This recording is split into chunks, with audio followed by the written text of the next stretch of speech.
2019년 7월 30일입니다. 홀로 살던 30대 여성의 고독사 얘기가 연합뉴스에 났네요. 사실 음, 이분 혼자만은 아니죠. 사실은 구체적인 통계가 경찰청으로 킥스 시스템으로 취합이 됩니다. 그러니까 보통 변사 사건이니까요. 그러니까 이걸 뭐라고 해야 되겠습니까? 고독사가 타살은 아니죠. 자살, 사고사, 자연사, 타살이 아니라는 것만 빼고 자연사라고 하는 개념을 넣기에는 사실 좀 많이 뭐가 좀 헛헛하고 아닌데라는 느낌은 들죠. 그럼 네 가지 죽음에서 사고사인가요? 이 자살인가요? 자살과 사고사 그 사이에 있겠죠. 음, 부쩍 그 고독사라고 그러니까 고독사라는 것 자체는 죽음의 어떤 원인으로 분류하지는 않습니다. 많은 근데 딱히 자살도 아니고 딱히 사고사도 아니에요. 그 중간에 어디 있을 것 같다는 생각이 들어요. 그런데 많아요. 아시다시피 우리나라의 1인 가구가 이제 25%, 뭐 4분의 1이라고 하죠. 서울 같은 데는 뭐 40%. 그러니까 이제 서울의 관악구 뭐 이제 말하자면 이런데 구로구 이런 데 같은 데는 뭐 1인 가구 40% 이런 얘기도 나오고요. 물론 통계가 좀 잘못될 수도 있습니다만은 어쨌든 서울의 특정 지역 같은 경우 1인 가구 비율이 40% 된다는 거는 뭐 다 알고 있는 사실입니다.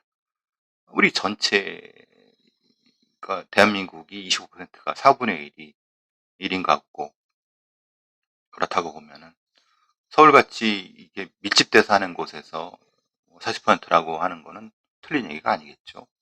그런데 불구하고 이건 자살을 물론 처리는 그러니까 우리가 변사사건 처리 과정에서 이것은 자연사로 처리가 됩니다. 그러니까 근데 이게 자연사인가요? 자연사 아니죠. 그러니까 30대 여성이 어 사실 딱히 이렇게 병이 있었던 것도 아니고 쉽게 말하면 굶어 죽을 거 아니면 굶어 죽을 걸 알면서도 삶의 의욕이 없어서 그냥 있다가 어, 이 뼈가 약해지고 무력화돼 갖고 거기서 약간 뭐 이게 골절이 일어나서 못 일어났는데 거기서 적극적으로 도움을 청하기 싫고 그때 그럼 그냥 죽자라고 하는 아니 예를 들면 그것이 그러면 이게 자연사인가요? 자살? 그 사고사 형식적으로는 사고사가 맞죠. 왜냐하면 어떤 형태로든 못 움직이게 됐을 테니까. 그리고 어떤 형태로든 스스로 움직일 수가 있음에도 불구하고 그것을 움직이지 못하게끔 스스로 방치해서 했기 때문에 자살과 사고사 중간에 있다고 보여주는 거예요. 그러니까 자연사는 아니에요. 근데 자연사로 처리가 되는. 그게 우리나라 이 흔히 말하는 이런 죽음에 대한 통계 처리가 너무 웃기죠. 그죠? 가진 자 위주고 혼자 살면서 힘들게 살아가는 많은 분들한테는 적용이 안 되는 딴 나라 얘기예요. 사무실 부산 해운도 경찰서에는 29일 오후 1시에 해운대 한 빌라 생각해보세요. 빌라 하면 대충 부산 같은 데면 빌라면 전체 액수가 뭐 기껏해야 1, 2억도 안 되는 전체 액수고, 거기에 이제 월세라고 하면은 또 이 보증금 거의 없이 예, 살다가 이제 이게 발견하게 된 거는 집주인이 월세를 받으러 온 거예요. 그러면 가지고 있는 돈도 거의 없다는 거예요. 들어가 보니까 사실 먹을 것도 없고 사실 삶의 의욕도 없는 상태로 열어보니까 누가 드나든 적도 없고 문이 잠겨져 있고 범죄 피해자 가능성은 거의 없고 이런 거죠. 공과금 체납 통지서가 발견됐고 월세는 석 달 밀렸고, 그리고 여러 가지 신경 안정 약물 투여받고, 대부분 패턴은 똑같습니다. 사실 이거는 혼자 죽으면 이렇게 되지만 보통 이 경제력이 없는 부녀라든가 아니 모녀라든가 자매라든가 또 이런 경우는 이제 소위 말하는 비정규직에 있었던 여성 혼자 아니면 나이 든 40, 50대, 60대 이런 분들 이런 거. 매우 쓸쓸하고 어떻게 보면 아무것도 없는 먼지 같은 삶인 거죠. 지난해 부산에서만 구독사가 28명, 최소 치겠죠. 이러다가 이제 잠깐 어디 나가다가 정신없는 상태에서 교통사고 당해서 죽었다. 그럼 고독사도 아닙니다. 교통사고사입니다. 무연고자죠. 근데 이런 분들이 가족이 없냐? 그렇진 않습니다. 가족도 분명히 어딘가에 있습니다. 근데 가족 간의 관계가 끊어지는 거죠. 근데 더더욱 문제는 부산시에서는 고독사 예방팀이 없어졌다고 합니다. 요즘 서울시도 그렇고 경기도로 고독사 관련된 걸 전담팀이 있는데 없어진다는 거예요. 누구를 위한 행정인지 모르겠네요. 그리고 제가 이제 프로파일러고 범죄를 연구하고 범죄에 대한 걸 여러 가지로 얘기하고 방송에도 얘기하고 하지만 실제로 우리 사회에서 범죄가 문제겠습니까? 사실은 이런 사회가 붕괴되는 게 문제가 되겠죠. 그 중에 하나가 그 결과로서 범죄가 나타나는 거겠죠. 앞으로 더 심해지겠죠. 저도 사실은 혼자 사는 사람 아닙니까?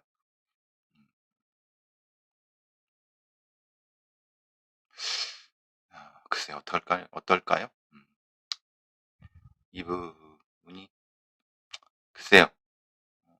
명복을 빌고 다음 생에 혹시 있다고 하면 행복한 삶으로 태어나시길 간절히 바라겠습니다. 버스 정류장에서 불법 촬영한 50대가 도주해서 이틀 만에 검거됐다고 합니다. 이게 경기도 포천경찰서에서 성폭력 범죄 처벌에 관한 특례법 카메라용 촬영죄인데 나이는 51살 남성 회사원이라고 해요. 근데 그런 경우 많이 보죠. 그러니까 이제 지하철에서 찍고 버스에서 찍고 길 가다가 찍고 버스 정류장에서 지나가는 여성의 신체 부위를 몰래 찍은 거예요. 근데 이제 이게 이제 참 어리석다고 해야 되나요? 습관성이기 때문에 그런 거예요. 패턴은 거의 유사합니다. 뭐냐면 이렇게 불법 촬영하는 사람이 디지털 성폭력을 저지르는 사람이 거기서 그냥 우연히 딱 앉아갖고 뚝 찍는다. 이런 건 거의 없습니다. 거기 앉아갖고 완만한 피해자들, 그러니까 치마를 입거나 아니면 어떤 꼭 치마 입었다고 찍는다는 편견도 버리세요. 그리고 흔히 말하는 젊은 여성을 찍는다는 편견도 버리세요. 여자만 찍는다는 편견도 버리세요. 나이하고 상관없고 옷차림과 상관없습니다. 그러니까 자기가 자신의 어떤 성적인 욕구를 아니면 성적인 욕구로 위장된 어떤 스트레스 관계 때문에 찍는 거기 때문에 그건 전혀 관계가 없어요. 그건 진짜 천차만별. 진짜 오해입니다, 오해. 그러니까 실제로 우리의 그 범죄, 이런 디지털 성범죄의 연구라든가 대처가 너무 천박하다는 걸 우리가 알 수 있죠. 어쨌든 거기가 이제 만만한 자리고 소위 말하는 자기가 보기에 촬영 가기 좋은 장소라고 보면은 거기를 한번 왔다가 찍고, 또 피해자가 늘 거길 다닌다는 걸 알기 때문에 그대로 거기서 찍고, 내리는 거 말하자면 버스에서 내리는 걸 각도를 잡아갖고 찍고, 그럼 거기여야 되는 거잖아요. 그러니까 그렇게 보면 눈썰미 있게 보시면은 다른 어떤 사람은 그걸 알 수 있어. 저 사람도 이상한데? 이렇게 해서 이제 지금 이 경우 또 이틀 전에 그걸 찍는 걸 목격했는데 이틀 뒤에 또 지금 또 찍은 거예요. 그러니까 신고로 되는 거죠. 그리고 변명은 똑같습니다. 호기심에 그랬다. 우연히 그랬다. 우발적으로 그랬다. 이렇게 합니다. 근데 그건 없습니다. 호기심에 그랬지만 실제로는 머릿속으로 계획을 했고 상습적이고 그 안에는 여러 가지 반복되는 패턴들이 존재하는 겁니다. 분명히 이건 여죄가 존재하고 한두 장이 아닙니다. 그리고 저희가 SBS 김성준 앵커 그것도 거의 동일합니다. 그러니까 이런 거는 진짜 범죄적 연구가 필요한 거죠. 그 범죄적 연구만이 아니라 그럼 그렇게 찍을 수 있는 각도라든가 그런 부분에서의 어떤 것도 세프티드 개념으로 그렇게 찍을 수 없게끔 각도를 줄여준다든가 아니면 그런 걸 미리 예방 문구를 거기 붙여준다든가 이런 조치들이 반드시 필요한 부분이겠죠. 그럼 이 50대가 왜 그랬느냐? 이제 사실은 이것은 그냥 성범죄, 이거는 비접촉성 성범죄가 되겠죠. 비접촉성 성범죄 같은 경우는 특별한 형태의 자기 성적 욕구 때문에 그럴 수도 있는 거고, 성적 욕구로 위장된 다른 형태의 정신적 스트레스일 수도 있는 거. 그거는 이제 연구를 해봐야 되는 거죠. 뚜렷이 얘기를 들어봐야 되는 부분인 거고요. 근데 사실 그러다가 그런 걸 얘기하는 분들도 있어요. 자기는 사실 카메라를 만지작 거렸는데 여자가 갑자기 나 찍지 않았냐 막 뭐라 그래서 사실은 곤욕을 겪은 적이 있다. 그래서 사실 내용을 다 카메라 안쪽에 있는 거 다 보여주고 오히려 풀었다 이런 경우도 있고요. 또 하나는 이제 골목을 가다가 이제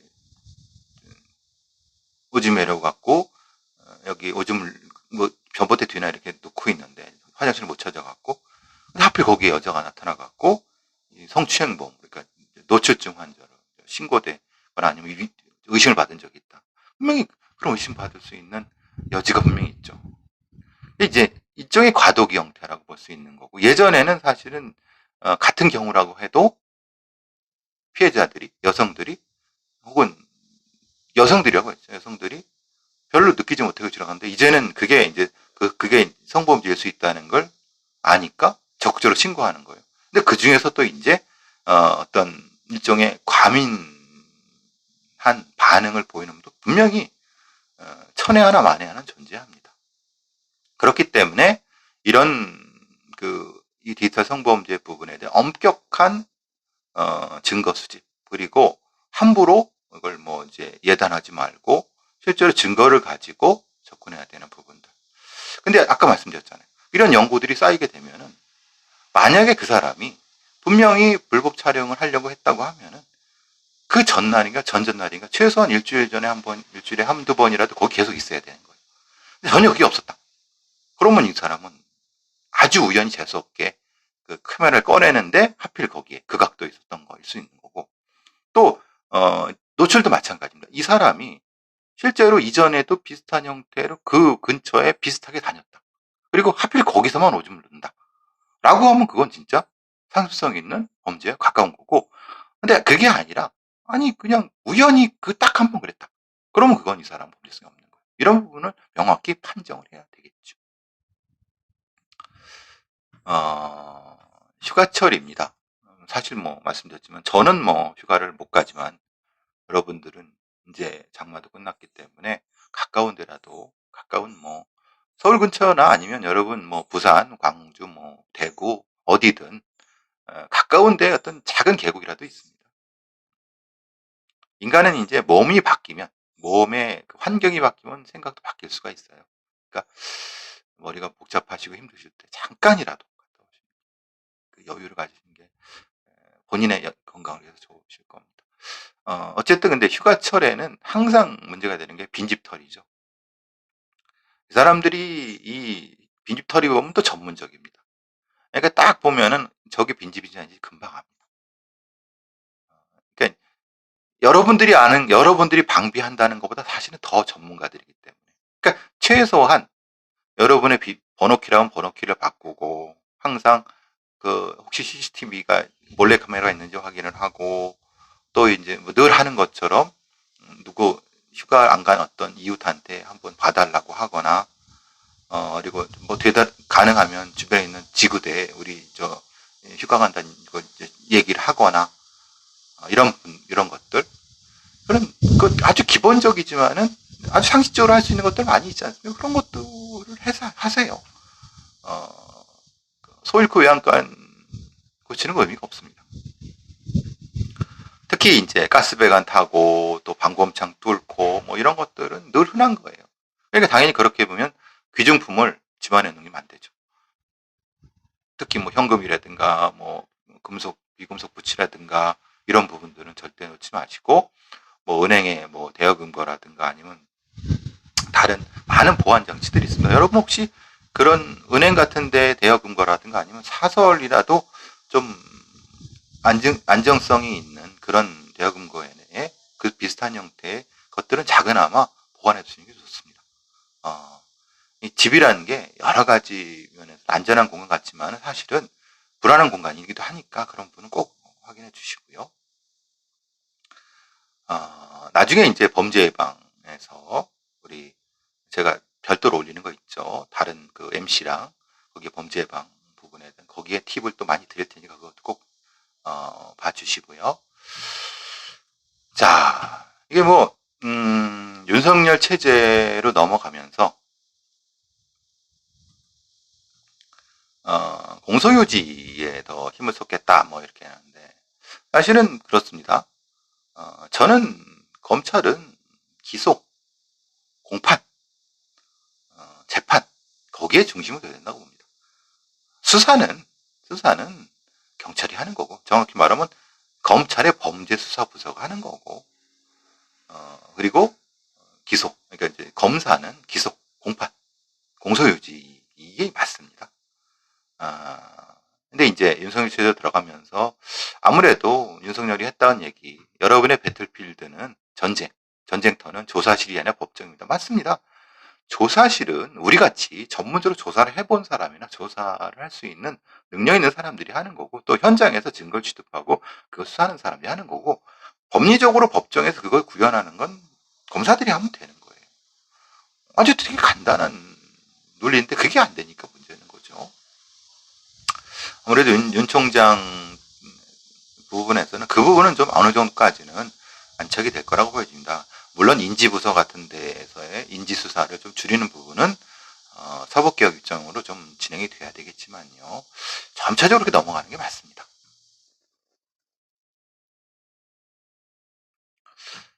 자, 이게 한겨레에서 사실은 한겨레 20일이죠.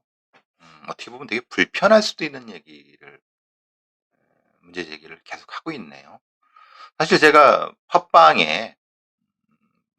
크라임에서도 그렇고 사연이 들어오는데 그런 사연들이 종종 들어옵니다. 말하자면 근친강간이죠. 그러니까 사촌 오빠가 사실은 자기 어릴 때 10대 초반, 뭐 10대 중반 때 자기를 강간했다. 자기를 성추행했다. 이런 것. 근데 그것만이 아니라 그랬는데 자기 부모는 기집애 몸가짐이 그래서 오히려 자기를 혼내더라. 아니면 겁이 나갖고 말도 못하고 꿍꿍 앓다가 지금 나이가 40, 50 됐는데 이제 뭔가 성폭력 미투를 하려고 했더니 그 오빠의 가족들 이렇게 돼갖고 근데 자기는 화병으로 막 너무나도 상처를 받아서 정상적인 성적인 관념이라든가 이런 것이 어렵다. 이런 부분은 제 팟빵 크라임의 사연으로서 옵니다. 제가 그래서 한두 번 해드리기도 했고 상담 상담이라기보다는 상담이라기보다는 뭐 지금의 어떤 뭐 대처라든가 이런 부분들, 굉장히 많은 트라우마가 있고 상처가 많습니다. 이런 분들이 언젠가는 공개를 해야 되고 공론화가 돼야 되는데, 대한민국 사회가 이런 성범죄에 눈 감는 문화가 심하기 때문에 사실은 공론화되기가 너무 어렵습니다. 한겨레 21에서 이런 걸 용기 있게 한 걸 참 저는 다행이라고 생각을 합니다. 제목은 그날 새벽 오빠가 내 방에 들어왔습니다. 뭐 내용은 사실은 제가 받은 사연하고 제가 받은 사연들, 사실은 사연을 한두 개 받았겠습니까? 근데 사연은 받았어도 방송하지 못하는, 그 방송하는 것 자체가 그분한테 또 상처가, 그러니까 본인은 이걸 좀 방송을 다뤄주세요라고 했지만은 나중에 못하겠어요라고 하는 경우도 있고, 또 어떻게든 해보고 싶다고 했지만은 제가 또 말리는 경우도 많습니다. 아니다. 본인의 상처를 먼저 치료하는 과정에서 필요하면 공개하자. 뭐 이런 형태. 실제로 이제 1981년도 미국의 정신과 의사 주디스 루이스 허먼이라고 있습니다. 주디스 루이스 허먼의 근친 성폭력 감춰진 진실, 이게 제목입니다. 이 초판이 출간되면서 미국 사회에서는 엄청난 충격을 받았죠. 그러니까 어린 딸들이 사회적 공모 아래서 근친 성학대가 이루어지고 있고, 아시다시피 뭐 이름은 제가 말씀드리지 않겠지만 1992년 벌어졌던 어떤 의붓딸이 그 남자친구와 함께 의붓아버지를 살해한, 그게 아마 아시다시피 검찰 공무원이었죠. 그 문제가 잠깐 대두됐다가 그러면서 이제 법이 하나 바뀌었죠. 그럼에도 불구하고 여전히 우리나라에 이런 근친 강간에 대한, 특히 오빠들에 의한 강간, 성폭력은 금기로 남아 있습니다. 그러니까 성교육 강사들도 사실은 다루기 어렵고, 사실 저는 이제 다룹니다. 근데 되게 불편해하세요. 청중들이. 그리고 이제 뭐 당연히 어린아이들이 있을 때는 그거 안 하지만은 보통 대중, 그 나이 많으신 분들을 상대로 할 때는 일부러 다루는데 표정이 안 좋아요. 불편해하죠. 그런 게 있어 막 그러지만 통계적으로 분명히 적지 않은 통계라는 걸 알고 있지만 그런 부분에 대해서, 왜 자기 아들을, 자기 대를 이어갈 자기 아들이 잠재적 성범죄자라고 의심하는 것 자체를 꺼려하는 거죠. 그러니까 대부분의 경우는 100이면 100, 100이면 99을 딸을 버리고 성폭력 가해자인, 강간의 가해자인 오빠, 아들을 챙긴다는 겁니다. 그리고 꼼짝 말고 입 꾹 다물게 하고, 그래서 시집 보내버리고, 그렇게 되는 금기죠, 금기. 그렇지만은 실제로 우리나라에서 이런 걸 상담받는 사람들이 적지 않고, 상담받는 것도 사실은 큰 용기죠.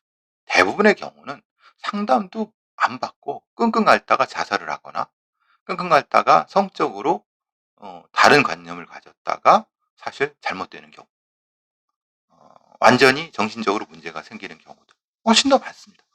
즉 자존감이 확 무너지는 거죠. 서운감, 절망, 분노, 극단적 생각하는 부분입니다.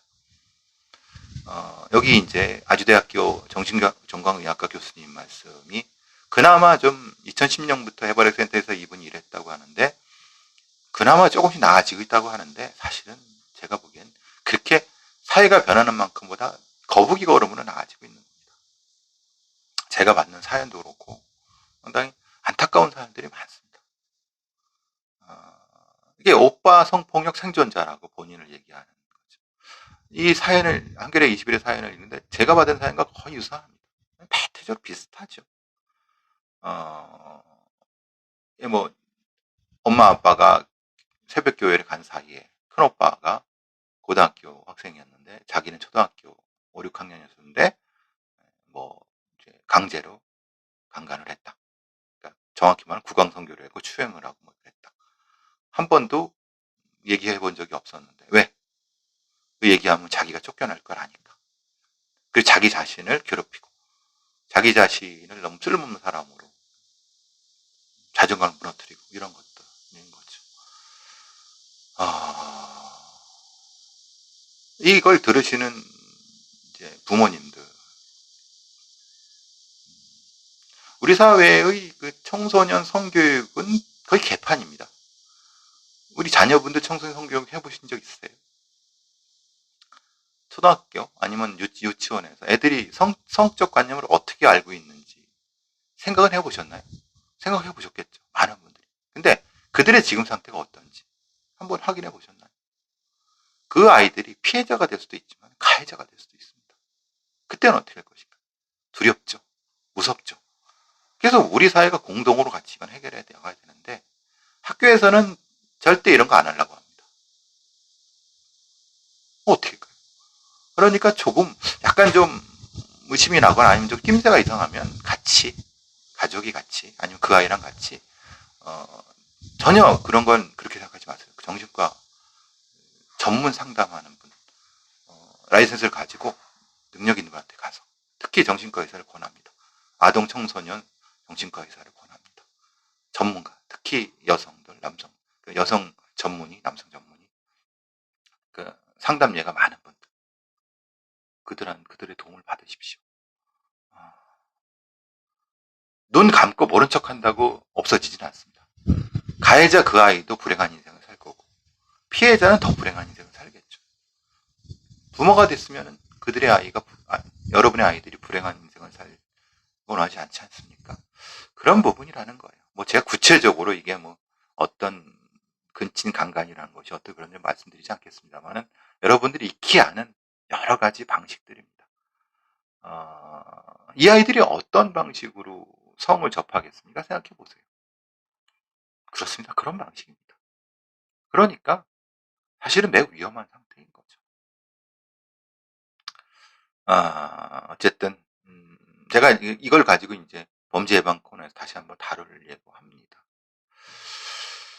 또 하나가 이제 사실 계속 문제가 되는 게 이제 그 우리 사법 체계에서 특히 아동, 청소년 대상의 성범죄 부분입니다. 그러니까 특히 이제 법이 만들어져서 영상 진술 녹화를 만들었는데 피해자 눈높이에 맞추지 못해 갖고 항상 이 문제가 발생을 하죠. 아동 성범죄를 입증하는데 특히 이제 피해자의 진술을 받아야 되는데 여러 가지 문제가 많이 발생을 합니다. 아시다시피 왜 그러느냐? 우리나라에서는 아동 이 성범죄에 대한 진술 녹화를 하는데 법은 만들어졌지만 이것을 들으려고 하면은 전문가가 있어야 돼요. 그 전문적인 가가 너무 없습니다. 우리나라에. 이게 다시 말씀드리면 우리나라에서는 수사관 한 명당 월 13건의 진술 조사를 하는데 해바라기 센터의 인력이 부족해서 진술 받기 너무 어렵죠. 아동 진술 전문가라는 사람들이. 아이들은 어른처럼 이렇게 술술 말하는 게 아닙니다. 아무 얘기 안 하고 그냥 몇 시간이고 있습니다. 그냥 있어야 돼요. 강요할 수도 없는 상황이에요. 그래서 특히 아동 장애인 조사 기법이라고 하는 NICHD라는 그 조사 기법 훈련이 있는데 저도 사실은 프로파일러들은 초기에 이런 부분들을 교육을 받습니다. 근데 좀 걱정은 그런 거. 2010년도 도입이 됐는데 아동과 장애인은 구분을 해야죠. 아동 장애인 같이 하는 걸 받아갖고 참 어렵습니다 이게. 경찰에서는 이 전문성을 해갖고 이 해바라기 센터 수사관들은 부서를 옮기지 않는다고 하는데 인원을 늘려야 되고 처우를 개선해야 되는 거죠. 계속 발생하고 있고 사실은 암수범죄인 아동성범죄를 대처하는데 이렇게 너무 허술하게 되겠습니까? 전국 17개 지방청에 263명의 여성청소년 수사팀 수사관이 근무한다고 합니다. 이들 중에 163명은 해바라기 센터 수사관이고 아시다시피 지지난달에 벌어졌던 무안에서 벌어졌던 그 의붓 아버지에 의한 그 의붓 딸이 그 살해당한 사건, 그 아동 성범죄 아닙니까? 참 안타까운 거죠. 그러니까 사실 필요한데 인력을 써야 되는데 엉뚱한데 인력을 쓰고 실제로 필요한 인력은 없는 이런 때가 사실 검사도 마찬가지예요. 그 전문적인 검사가 있어야 되고 전문적인 판사들도 있어야 됩니다. 지금같이 저 따위로 판결해서는 아동 성범죄가 줄어들겠습니까? 안타까운 거죠. 다시 또 사건이 벌어진 거기에 따라 좀 하겠습니다. 경찰청에서는 안인득이라든가 뭐 고유정 사건 같은 대형 범죄를 경찰청이 직접 대응한다고 합니다. 사실 고유정 사건 벌어졌을 때 제주 동부경찰서에서 저렇게 허부적거리냐, 뭐가 문제냐. 이제 이러려고 하면 어떻게 되냐면요. 시스템이 이렇게 바뀌게 됩니다. 실종 사건이 벌어졌다고 하면 그 실종 사건이 벌어진 걸 바로 그 경찰청 강력계라든가 아니면 지방경찰청 강력부서에 바로 초기 상황을 보고할 수 있다. 그럼 초기 상황을 보고하면서 실종 프로파일링 같은 전문적인 지표 분석이 되면은 이거는 경찰서에 해도 되고 이건 지방청 광수대가 해야 되고 아니면 이거는 본청의 프로파일에 나가야 된다. 이런 형태의 판단이 빨리 돼야 되는데 그걸 개방을 안 하죠. 왜냐하면 이게 이제 사건 관할의 문제도 있고 아주 복잡한 문제가 있습니다. 제가 보기엔 복잡하지 않습니다. 사실 되게 간단합니다. 그런데 서로 장벽이 너무 높습니다. 그러니까 대형 강력 범죄를 총괄한 종합대응팀을 신설하겠다고 하는데 주 컨트롤 타가 누가 되며 거기서 벌어지고 있는 뭐 사건 해결했을 때 그 흔히 말하는 승진 점수 누가 가지며 이런 아주 치사하지만은 아주 핵심적인 부분들 그게 어떻게 되는지 모르겠어요. 그러니까 이렇게 발표는 했어요. 종합대응팀은 형사, 사이버, 진흥, 법무, 경찰청의 각 기능을 참여시켜서 대형 강력수 간의 총력 대응을 계획이다라고 하는데 제가 다 말씀드리잖아요. 이거를 사람 중심으로 하면 안 돼요. 시스템, 지표, 점수, 입력을 해갖고 이걸 만약에 잘못된 경우 강력하게 징계를 하고 입력을 한 다음에 기준 점수 이상이면 지방청에서 한다. 어느 정도 이상이면 경찰청에서 한다. 이걸 아주 매뉴얼화해야 된다는 겁니다. 그렇지 않고 누구누구가 결정하게 한다.